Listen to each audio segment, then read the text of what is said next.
মোৰ ডায়াবেটিস আছে নহয়, যিকোনো বিজলুৱা জাতীয় খাদ্যটো খাব নালাগে। হেল্ল' এভৰিৱান, আজি এজন পেচেণ্ট আহিলে কনষ্টিপেশ্যন লৈ পিনে, পায়খানাটো খোলাচা হোৱা নাই আৰু পায়খানা কৰিব পৰা নাই, সেইটো কাৰণে আহিছিলে।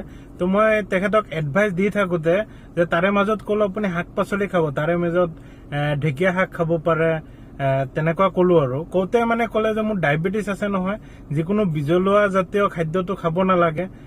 তেতিয়া মই ক'লো মানে একচুৱেলি খাব লাগে নাই তাৰে ওপৰত অকণমান ক'ব বিচাৰিছো যে ডায়েবেটিছত আপুনি এনেকুৱা কয় যে ভিন্দি বা ঢেকীয়া শাক বা যিকোনো বিজলুৱা জাতীয় খাদ্য খাব নোৱাৰে।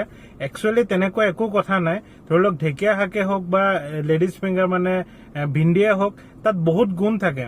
ধৰক লেডিজ ফিংগাৰ তাৰ গ্লাইচেমিক মানে যোনটো পাৰ্ট থাকে আৰু ধৰি লওক তাত ষ্টাৰ্চ গ্লুকোজ যোনবিলাক থাকে সেইবিলাক পাৰ্ট বহুত কম থাকে।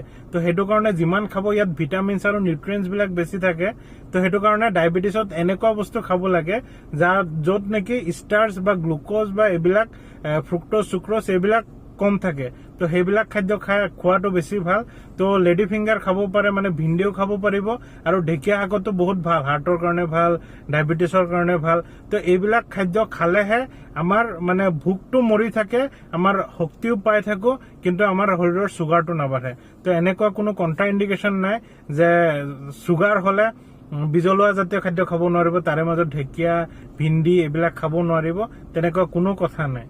তো চুগাৰ থাকিলে বা কনষ্টিপেশ্যন থাকিলে বেছি বেছি ফাইবাৰ্ছ খাব লাগে আৰু ভেজিটেবলছ খালে চবতকে বেছি ভাল। বেছি বেছি ভেজিটেবলছ খাব লাগে আৰু ভাতটো কমাই খাই চব্জি বেছি খাব লাগে। সেইটো ডায়েবেটিছৰ কাৰণে আৰু কনষ্টিপেশ্যনৰ কাৰণেও শাক পাচলি বেছিকে খাব লাগে, তেনেহলে পায়খানাটো খোলাচা থাকে। বহুতেই জৰুৰী ভিডিঅ' সকলোৰ লগত শ্বেয়াৰ কৰিব আৰু এই মিসকনচেপ্টৰ মানে যোনটো ভুল ধাৰণা আছে মানুহৰ মাজত যে বিজলুৱা খাদ্য খাব নোৱাৰি, সেই ধাৰণাটো দূৰ কৰিব পাৰিব, এইটো শ্বেয়াৰ কৰিব। Bye bye.